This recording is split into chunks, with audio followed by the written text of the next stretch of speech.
This gin is a project with my friend Mark.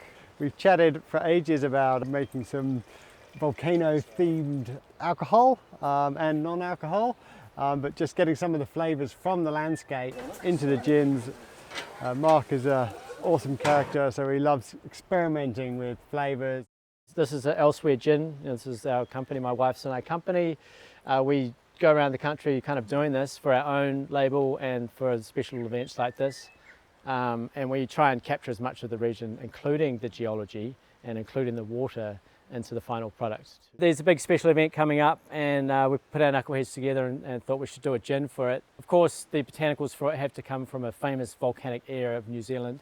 This is Lyttelton Harbour, so Whakaropo, which is part of Banks Peninsula.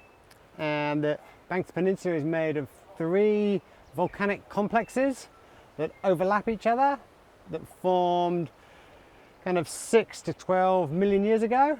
It's a really unique volcanic environment because we actually have almost all the volcanic rock you could think of here. We've got everything from rhyolite, so really silica rich rocks, through trachytes, which are quite alkali rich, all the way through to basalts rich in iron and magnesium. And this gives a range of environments where all sorts of different flora and fauna can flourish.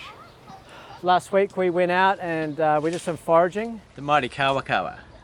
We took our children even to places that had a lot of kawakawa and a lot of lemonwood and kohuhu, which is a pittosporum here, a very scented pittosporum.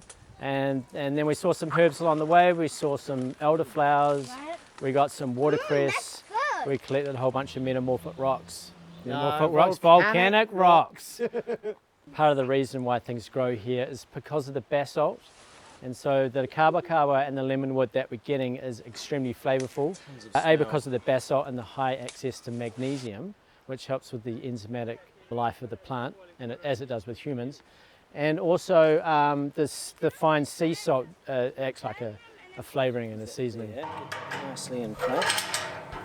This is an alembic still all the way from Portugal, and it has been handmade by artisans there. So this is a column still here. And right now at the moment we've got gin in there. It's at 65% alcohol. We're heating it up with a butane flame. It is boiling in there, and the vapor is coming up here, and the steam is coming down here, slowly condensing. Copper is really good at transferring heat, so the heat is coming out. That's why we use copper, because we want to start condensing it as soon as possible. And then down here we've got it condensing in this big coil here, and this is ice cold water.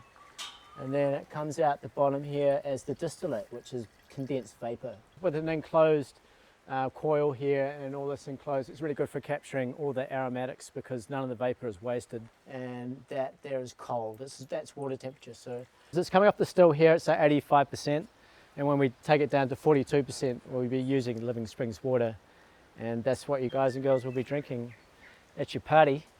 We're going to put a wee trick in it at the end. You'll see. We won't tell you now, but you'll find out when you drink it. Cheers to volcanoes And explosive flavours. Boom.